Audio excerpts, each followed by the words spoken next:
I have to. So this was a site of government because it's got both Confederate and Union soldiers buried in there. The federal government will only fund it if it's 100%. Yeah, if only it's 100% Union. The idea was I wanted to be in the city of Southgate. I wanted to do like a memorial to like, how would you say, commemorate all the people who served in the wars. So, and it didn't work out up there. So, to be honest, me and him were just walking through the cemetery and we saw this place and it was falling apart. Within like, if we didn't do this within 5 years, it probably would be down the hill. And I was like, Dad, I want to do that for my Eagle project. And he thought I was nuts. Birdhouse.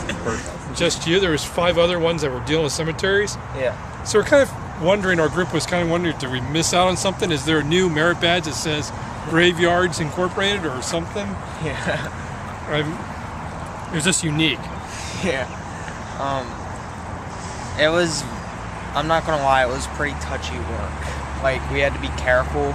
As you probably saw up there were posts up there. That we found those as we were digging the pathway. So we just like we thought we hit a rock, and it's like, what?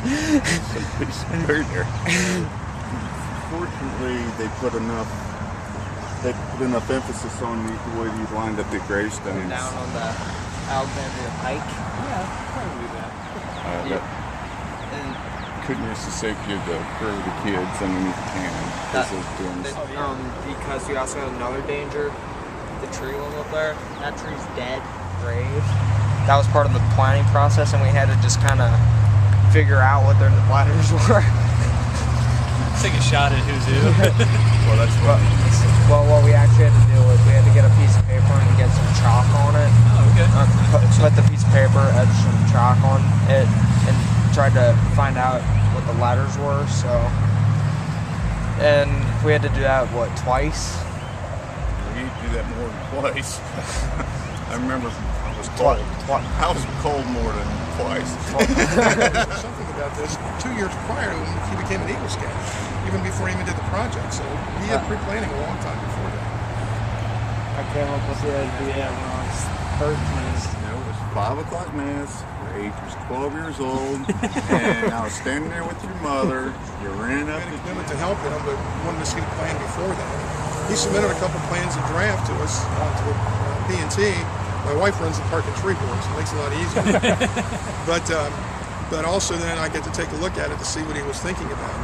And I wasn't sure which way it was headed, and finally when he came up with this, it was really good to see a plan, and just not in draft, but a plan that he was moving on, that could really bring, I think, some not only good scope to the cemetery, but also if the cemetery would ever do it, we hope that they will in time, and that is to open this up for tourism.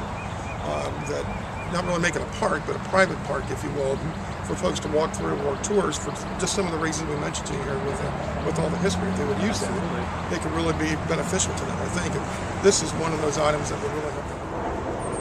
It's a great project. What about this? Well, it's important. The city recognized what Chris did. And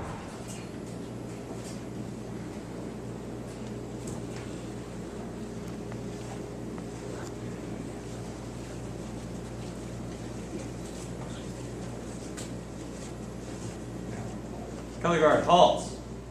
I pledge allegiance to the flag of the United States of America and to the republic for which it stands, one nation, under God, indivisible, with liberty and justice for all. 2.